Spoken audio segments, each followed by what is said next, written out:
Welcome to Pick Money, the podcast. I got a what number are we on, Drew? Do you know? Episode, we'll get to it. Nick Pompile. Right, is that close or no? Is that perfect? Pompile is Good right. enough. No, what is it supposed to be? Pompeyli. I like Pompeyli. Pompile. Yeah. All right, Nick Pompile. So, Nick, welcome to Pick Money, the podcast. How you doing, man? Doing great. Thanks for having me. How Of about course, you? dude. I'm doing amazing, man. I appreciate you asking. So, episode 37, Big Nick on episode 37. So, Nick, tell the listeners a little bit about yourself. Yeah, so I'm 23 years old, born here in Florida, played college baseball for a couple years up in Illinois, came back home, was going to go to Florida State for college, and then I just dropped out. Was like, I'll just get a job, figure it out. So got a job, started working there. What were you doing? I was doing sports cards and sports memorabilia on live stream. So what were you doing? You were selling?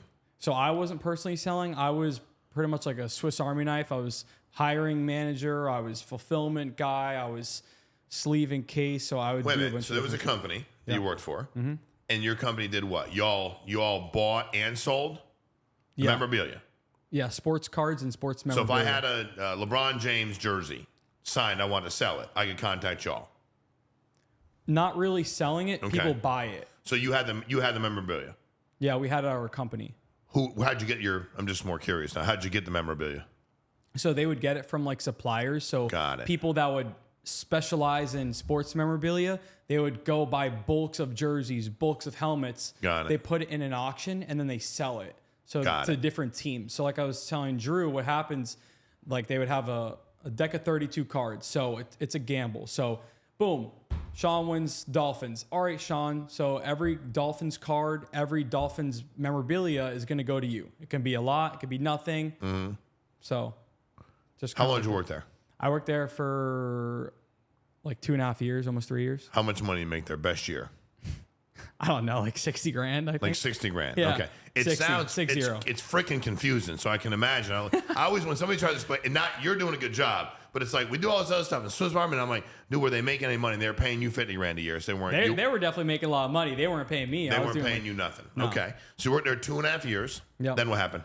And then I got my insurance license. I did insurance at another company for 3 months.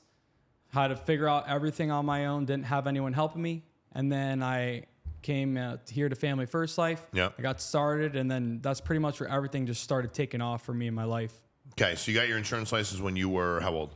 When I was 20, I just turned 21. Just turned 21. So you're working a job, making $50K a year. They were making money. You weren't. What made you decide? What made you decide I got to get out of this thing and get what made you decide to get an insurance license? Because that's now an independent job. You get paid if you sell. If you don't sell, you don't get paid. What made you make that decision? So really, I was going to stay there. They said, hey, Nick, if you hire 5 breakers and do this What are and breakers? That. So breakers are the people who actually go live and sell the cards. They're on like Instagram Live or wherever? Yeah, like Twitch, Okay, Twitch. whatnot, Got that kind it. of stuff. They're doing the auction. Yeah. The breakers. Yep. Okay. So they said, hey, Nick, you hire 4 guys or 5 guys and then do this and that. You're gonna be a breaker, and then you're gonna have your own channel. Will you sell memorabilia? I love memorabilia, I love sports, and I was really excited. I was like, all right, sounds good. And you'll get commission every time you bring a new breaker on, and then you'll get a piece. I was like, all right, sounds good. Long story short, that was the farthest from the truth. I brought on like 5 different breakers, hired a bunch of fulfillment staff. They didn't give me any commission, and they said, all right. I said, all right, like, what's the deal now? Like, I did everything you guys wanted me to do. Yeah, so we're not going to open the other channel anymore. We're just kind of, keep doing what you're doing. I'm like, what do you mean keep doing what I'm doing? I've been busting my butt for months, talking and reaching out to all these people for you guys, doing everything you say, driving from Correct. Fort Lauderdale to Boca and back in the same multiple times just to pick up sports cards. Like seriously, like what's going on? And I was there since the start. Like it was me and like 4 other guys. Like I started with them. I was like an OG. Yeah.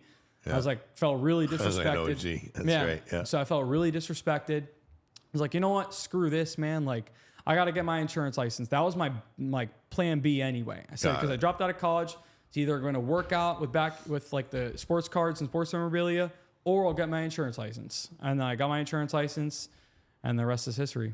All right. So it is funny because I think most of us have worked jobs where somebody's promised us something and not delivered on it. Yeah. Right. And I think for me, when any company I ever run, it's like, I know what that feels like, and it sucks. You know, if you do this for a year, you'll do this. That's what happened when I got insurance for the first 5 years.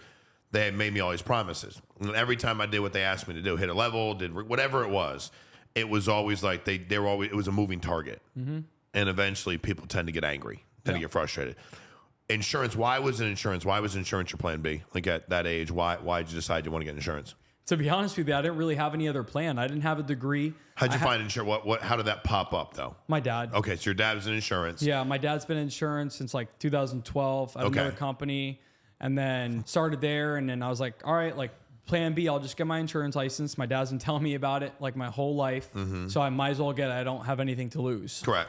So I got my insurance license, and yeah, I just all right. So let's talk about sales, because I think a lot of people, one of the biggest misnomers or one of the biggest myths about sales is that some people are born with it, some aren't. Some are like, there's this talent. When you first started selling life insurance, how successful were you? Not successful at all. Explain that. Give us an average day your first few months. So at my old company, I was selling one policy a week. How many people would you talk to a week to sell one?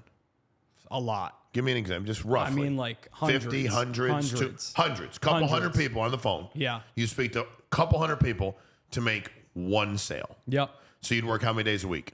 6. 6 days a week. How many hours a day? Like 8:45 to like 7:30. Okay. So, I mean, long day. Yeah. You know, 11 hours, 66 hours a week. Talk to a couple hundred people and make one sale. Yeah. How much you make if you made one sale? Maybe $1,000. Maybe $1,000. Okay. Well, first of all, when did that change? When did you start getting better where you had multiple sales in a week and started making more money? So I started to pick up some traction when I was there. I got just better with just experience, being more mature. I wasn't a good speaker. I was very immature. I wasn't a good speaker. I wasn't consistent with the script. I wasn't consistent about like learning and taking in information because I wasn't really good at that. So I just started to be a little bit more consistent with like a script, asking better questions, being more mature, like having a better voice, tone, confidence. So that's when I was like, all right, you know, like a couple policies a week, like woohoo, we did more, 3 policies a week. All right, nice. So I didn't really hit a level I wanted to hit there. And I just felt like I was coming in, just banging my head against the wall, just not really getting any better. So once I came over to Family First Life, I got in contact with a lot of really great people. Obviously, you're one of them. And just fed off of all those people. I felt like I had a lot more in common with people that are, 25, 30, 37 years old than they could understand 40, 50, your deal. 60. Exactly. They can understand your deal. Yeah. So right now, what are you making? Like this past month, what did you get paid? So usually every month I'm depositing around 30 grand, 30 G's, 30 grand, 33. Okay. And what's it cost you for your business? Like what are your expenses in your business? So my leads is 9,700 a month. Yeah. I just upped it. I was spending 7,500 and depositing 30. So this first month actually is the first month I've spent a little more. So 2,100 a week instead of 1,600 a week or 1,400. But let's even just take 30 and 10. If you were getting paid 30 and 10, it costs you 10 to be in business. You're netting out 20 grand a month. You don't really have a lot of other expenses. You got to drive to the office, but you got to eat your lunch. But other than that, like you don't have normal a lot of life. Normal life. You don't have a lot of expenses. 20 grand, that's $240,000 a year net. 30 would be $360,000 a year gross. How does it feel to be making that kind of money? It's really crazy, I guess a smile probably tells a lot, but tell us how it feels. It's really crazy because if there's anyone that did not believe not one bit, it would be me. You didn't believe what? That you could make money? I didn't believe that I can do it. Okay. I didn't believe that I was going to do everything I could to be the best I could in insurance, but I didn't really know the potential and how much it could really change in a year. Like just from a year from today, I mean, it's massive change. Like I came to Family First Life. I did insurance for 3 months And I came here in November of 2023. I was doing insurance for 3 months at another company, and I didn't even sell a policy for about a month. And Wow. when I came here, it was crazy. So I was flowing around 10, 12, 13, 10, like within the first month or two. And then ever since like July of last year, it's been like 30, 35, 40, 30, like just every month consistently. When you went and left your job, got your insurance license, what did some of the people that you knew, friends, family, say when you're like, hey man, I'm gonna sell insurance full time? What was their feedback from most people you knew? Oh, they were just like, oh, sales guy, oh this, oh that, oh like they didn't really Explain. What do you mean by that? Like, give me some. I don't say it they're personally. like, Nick, life insurance. You want to sell us life insurance, or is that is that going to be your career? Like what's the potential? Like what's the upside in it, kind of thing. And I was just like, hey man, like these are what these people are doing. Correct. Like I'm going to be one of those people. Just wait. I'm going to just continue to do what I do. It's amazing because the word career, because people say that a lot, because we're taught to, we were, and I think that's changing a lot in the world. Go to college, get a good degree, and get a good job that gives you a good career, right? And it's funny because when I got my insurance license, same deal. I mean, I don't care. I was 36, but for me, I'm to my friends, the guys I knew, like I was a complete ass because I was ready. Like when they were like, oh, you're gonna, I was like, dude, like you're broke as shit. Yeah. Like, why are you giving me shit about when I'm like, mind your own business, bro. Worry about you. Exactly. But it's also the time in my life that I realized that there weren't many people pulling for me unless it benefited them. Mm-hmm. Who's somebody that pulled for you tremendously? Like family, friends. Give me who? Who know? Mom, uncle, grandpa, dad, who? Mom, big time. Dad, big time, because he wanted to see me succeed 100%. In the insurance business. My stepdad, my grandparents. I am very, very, very blessed. I have an amazing family, amazing support system. My friends are great. Yeah. The people that, when I came to Family First Life, were extremely supportive. Yeah. Gary Alberg, Ethan McKinney. Yeah. The list goes on and on. But like within Family First Life, Ethan and Gary for sure. Mm-hmm. And then family, like mom, dad, grandparents, like they all supported me. They all were like, hey, like you can do this, keep your head up, like just trying to get 1% better every single day. Mm-hmm. So I just, try to stick on that path, going through objections in life and just kind of. Was there ever a time you thought about quitting your first 3 months? Those 66 hours a week? Yeah, of course. Yeah. Well, walk me through that. What did that feel like? Because by the way, I think we forget when you take away that job, that hourly, that salary, that W-2, it can be scary. Yeah. And when you go Monday, Tuesday, Wednesday, it's like, dude, I'm not getting paid. Now, you don't have a, family to raise but you still have bills. You're an adult. You want to be successful. Yeah. What was happening in those times? Like, when was the closest time where you're like, dude, I just don't know if I can do this? Yeah, I would say, it's pretty crazy. So I would go in the office, and mind you, it's a manager. He's got his own room. That was your old company. Yeah. Yeah. Floor, another room hidden, and then just like some cubicles in the middle. And there's like 3 people in the office, like 3 agents in the office, just like there, brand new office, empty, no music, dead. And I would just go in there and dial. And I remember I had like one sale in like 2 weeks. I wasn't making anything. And I just went to get lunch. I was like just sitting in my car, just like looking at my ceiling. I'm just like, man, like I'm 21. I have like no credits in college. I dropped out. I have no degree. I told everyone in my family I was dropping out because I was going to do the sports cards. And I was telling them, apart. Yeah. And I was telling them that I was going to get my insurance license and it was going to work out. Like this is nuts. Like, what the hell am I going to do? Mm-hmm. So ever since then, I just, really just switched. Something just snapped in my mind. I got in contact with the right people. I got started here, and I just really the rest was history. I mean, I remember there was one time in the office when I came here, I wasn't selling anything for a month. I sold one policy in a month, and I was going to go in home and sell. I was like, dude, like I've been grinding, making so many calls, working so many hours, so many days, can't get anything. I was doing insurance. Like these people I'm working with, they're selling and they just started like a week ago. So that day I had like a couple in-home appointments. And I came in the office before to make some dials, and I closed like back to back 4 in a row. And I was like, all right, like if I can do that, then I think I can make this work. So that's kind of when I saw like the switch of like, all right, like I didn't think I could do it. And then I was like, just got a big wave of belief. Like, like, damn, like that's pretty crazy. I just made like $4,000. Like, well, I think that's the, and again, I say this all the time in sales. If you don't have leads, you probably are in a sales position. And sales positions are hard. And I mean, like when you tell me I'm in sales, like I've been in sales my whole life. Yes. But lead-based sales. I don't want to cold knock or cold call. And I'm not gonna either. Only because I can still make the sales because I've done it. But I was working 80 hours a week and knocking on doors. And knocking on doors 20 years ago was different than knocking on doors today too. Yeah. People were okay with you coming to their house unannounced. Not so much anymore. So it became a completely different deal.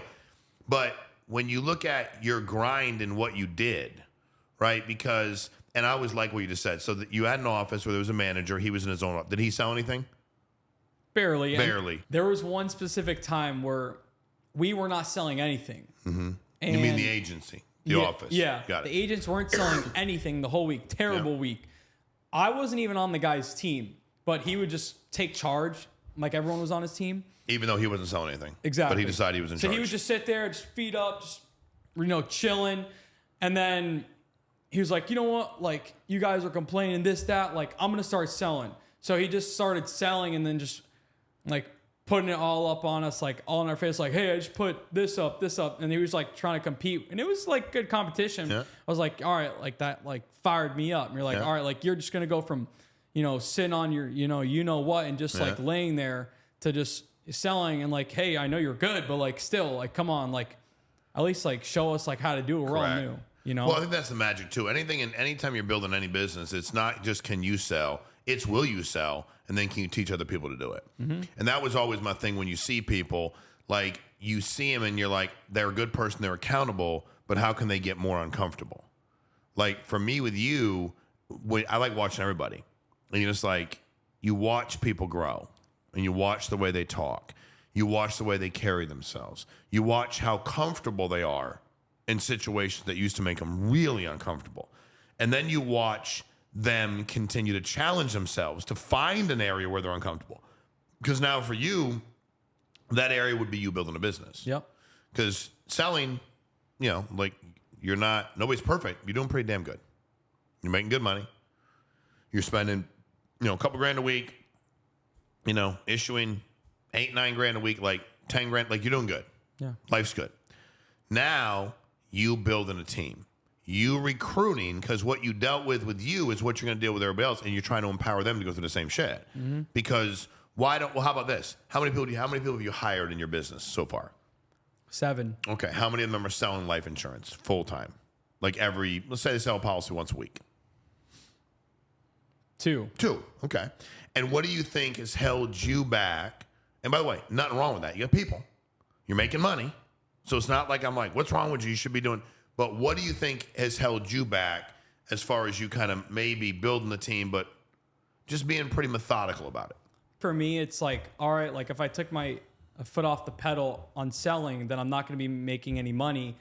But I need to switch my mentality to change. Hey, like maybe you won't make as much money selling, but long term, you're going to be making way more money building a team and like presenting other people the opportunity. So like over the last like couple months, I feel like I've been doing a little bit better. Like I just got a couple guys in the sauna from going to the gym. I got actually a guy starting tomorrow. I got a guy, he used to do insurance at Liberty Mutual. He's already licensed, so he's ready to go, getting contracted. So over the last like month, I've been getting like more people, but it's just about. Dude, that's you recruiting the sauna. Nobody's supposed to talk in the sauna. They'd be like this in the sauna. Nick's in there recruiting them. I was watching that thing with Shaquille. You see what Shaquille O'Neal and Charles Barkley the other day about the thing he had in his he was talking, and he's like, Chuck, where'd you get that bracelet? It's an old one, but it keeps coming out again. Chuck's like, what do you mean? That's some guy in the sauna gave it to me. He's like, what? What do you mean in the sauna? He's like, I was in the sauna. He's like, Wait a minute. You're in the sauna, and some dude comes in and gives you a bracelet in the sauna. So I guess you can recruit in the sauna too. You start talking to people. Are you more comfortable recruiting today than you were a couple years ago? Absolutely. Why? Because I'm more confident about my ability. Because you're having a result. Yeah. Because you're making money. Because you're making money, you can teach other people to do the exact same thing. And I haven't been doing it for a long time. So like, hey, dude, I just turned 23 a couple months ago. This is what I've done my first year in the business. That's what I'm going to do this year. I could teach you to do the same exact thing, and I want you to do more. And like, I didn't have the confidence to be like, hey man, like you should do this. This is what I'm doing. I'm doing like $5,000 a month. Like you should come do it. Just quit your full-time job. Like I didn't have the results to back it up, but now there's really no excuse. Correct. Like, cause I'm consistently like the top guy in the office every single month, every single week, like outselling everyone. And like, there's no reason why I shouldn't have a big team, and I will. And it's coming. I believe you. And it's like slowly but surely, but it's just continuing to just knock down that wall of like, stop worrying about making money now. Like we're making money long-term in the future. And I think also when you're building a team, one of the things I see people, the mistake I see a lot of people make is, I don't want to take time away from my sales. And I'm like, I know, dude, but what do you think you'll be doing for them? So I think the magic is when you let any system work for you, no matter what you're doing, if it's systematic, right? It'd be like you're coaching, you love sports. It'd be like, who's your favorite baseball team? Don't say the Marlins aren't on the baseball team. Professional team, because they don't count. Give me your second favorite professional baseball team. Pick one, don't Yankees. matter. Yankees. If I'm at Yankees aren't like, dude, we bring in some new guys, but we just don't know we're going to take time away. It's like, dude, no, we're going to bring them in. We have a system.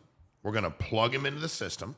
We're going to show them exactly what they have to do, how they're going to eat, what the workouts are going to be, what our schedule is like, what we expect of the organization, what role they're going to have with the and then they do the work. Yeah. We, when we're business people and we've never been in that position before, we assume we have to do everything for them, like they're a newborn baby. Like that's how we think about it. Well, if I hire these 4 people, what am I going to do? Nothing. You're going to be like, here's where they get the leads. Let me send you the link. Here's a video you need to watch. We dial whatever day, come on and listen, right? Yeah. You don't have to micromanage them. And I think a lot of people, we think that and then a lot of people come in and want to be micromanaged. They're like, what do I do next? I'm like, I don't know. Why don't you go sell something? And I think at the end of the day, it's when you can start those expectations where, can you imagine if every time you weren't making a sales, somebody sat down and went through all the scripts with you over and over? First of all, you'd be annoyed. And then you'd create this dependent relationship. Yeah. So for you, dude, I did my best recruiting when I was doing my best selling, because all my deal was getting you in. And then I'm going to send you everything you need. And we got a system. So I had a system with everybody. We're going to watch these couple trainings and come listen to me dial. We're going to make sales. From a monetary standpoint, is it weird? What was in your bank account before you started life insurance? Like an average month of your bank account, checking account? Not average. I mean, when I started in life insurance, it was probably like $3,000. Okay, so that's what I'm saying. But you carried about a $3,000. That was to your name. You were liquid $3,000. That's all you had. Yep. Okay. And right now, if you don't mind me asking, what do you carry in a bank account? Like, what do you? I actually just checked. It's over 100. Is that surreal? Yeah, it's to you? crazy. Is it pretty cool to look at, though? It is. It is, right? But I'm not satisfied. No, I don't. I didn't say you're not satisfied. But it's. See, the thing about this is too. One of the biggest mistakes I made was not enjoying the ride. Yeah. Like being able to take a step back and go, you know what? That's pretty badass. Yeah. Like I had 3 Gs and now I got 100, and I'm not arrived by any stretch of imagination, but now I can breathe. Like that gives me that room financially where I'm not worried about everything I'm going to do. Because if somebody asked you when you had $3,000 if you wanted to do X, Y, or Z, you did have to think about it.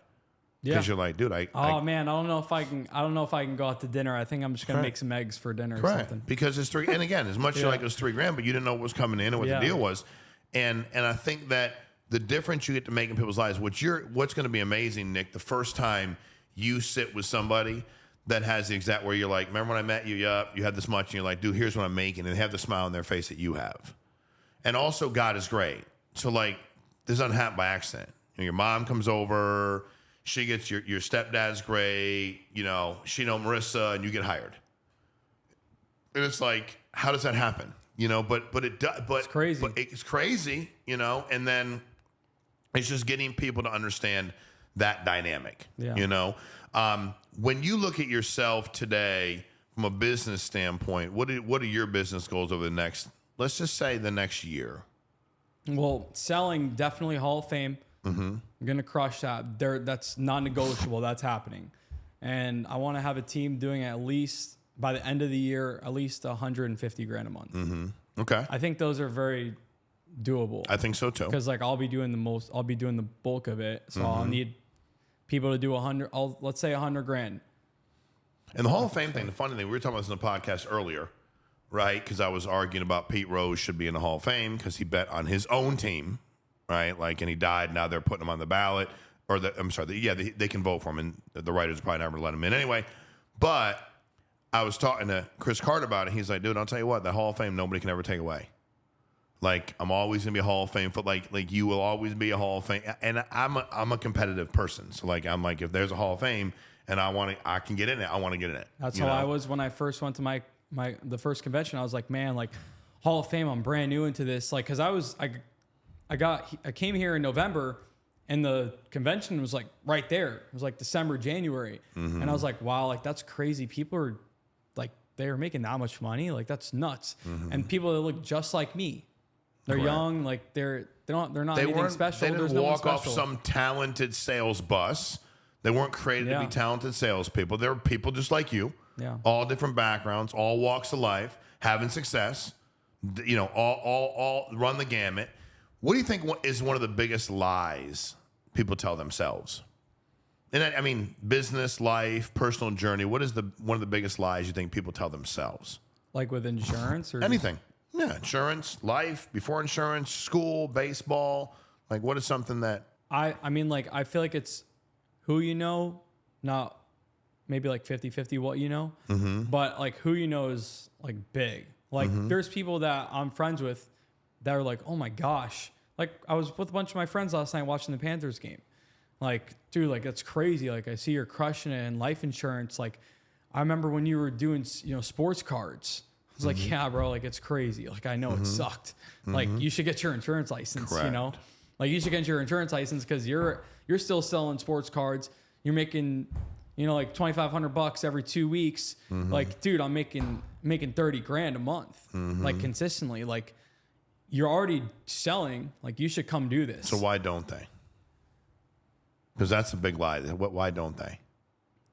Maybe because they're scared. They're scared of the guaranteed salary. They're not confident. You went to convention and you saw people making money and said, "That's awesome. I can do that." A lot of people see other people winning and try to figure out why they're winning. First of all, are they actually winning? Which is like, dude, they're winning. This is how much they make. Are they actually winning? Okay, cool. Well, I've determined they're winning. Okay, I'm not winning in my life right now financially. Okay, they're winning. All right. Well, wait a minute. Do they have any kind of special talent I don't have? They must. Okay. Did they get, like, what happened to them that I don't have? And the biggest lie I think we tell ourselves is that once you're in any position that doesn't require any talent, we try to convince ourselves that there's a reason we can't do it. And that's why they are. So I'd be like, yeah, Nick does it, but you know what? Nick's just got this. That's how he is, man. He's able to do it. He just, like, and I'm like, well, be more specific. What does Nick have? Well, I'm like, no, I don't know. I'm asking you if it was a talent. If you're like, Nick's 6'10", and that's why he plays basketball, I'm like, okay, touche. Nick's 6'10", he plays basketball. Yeah. I can get it. You're not 6'10". But when they start talking to me, they're like, because I do it all the time. I'm like, what does he have that you don't have? Well, and they always do. I'm like, dude, if I knew, I wouldn't ask you. I don't know. Tell me what he has. He's really smart. I'm like, okay, so people buy life insurance from smart people? First of all, you're smart, but like, even if he was smarter than you, no, I guess not. Okay, then what's he got? Well, his work ethic. Okay, is there any reason your work ethic can't be his? No. Okay, his attitude. Okay, attitude. Like you can. So they can't give me anything. Yeah. Like I'm okay if you're like, dude, I just. Again, it's like we were talking about the kid from Miami, like Restrepo, where they're like, hey, come in and let him. He runs a 4.85 40. He's never going to be in the NFL. It's not because he's a bad dude. He runs a 4.85 40 as a wide receiver, slot receiver. He's too slow. He should come work here. Like he should come sell life insurance. He can make himself $1 million a year. Like he'd crush it. But he cannot run fast enough to play the position at that level. That I get. If you're like, dude, he didn't run fast enough. Like he doesn't. Like the wide receivers they're a hell of a lot faster than him. The defensive backs, he'd never get separation. But we take that like business isn't that way. And when you said it's who you know, I like that because it's like, it's who you also get advice from, get mentored by, and connect with. Because you can know all these people. People are like, you know that guy? I'm like, yeah, he helps mentor me. Oh, I know him, but then I found a way. I'm like, dude, you've been around a lot longer than me. You've been very successful in business. Let me, I went to lunch with a guy I met today. And then I've known him for 12 years. And he knows more about business than anybody else I know. But he's not just somebody I know. He's somebody I connected with and get mentored by. And I think you've done a really good job of watching, because you're always watching. You watch everything, which I like about, like, everything. You're like, I'm watching what everybody's doing. You're paying attention. And then finding your spots of, hey, man, how do I do this? How do I do that better? It's not all about income, but we do live in a capitalistic society. And money does allow you to give money back. It allows you to do a lot of amazing things. What is your income goal in 2026 for you at the end of the year where you're like, hey, I want to pay taxes on this much. I want to make this much. What's that number? If you don't know, it's okay. If it's not a goal, it's okay. I'm just wondering if you... I haven't really thought about it, but I'm going to just spit out a number, 300. Okay. So you're already doing that. Yeah. So it's... And I didn't even do the math yet. No, it's okay. But I'm just saying. But that's the beautiful thing.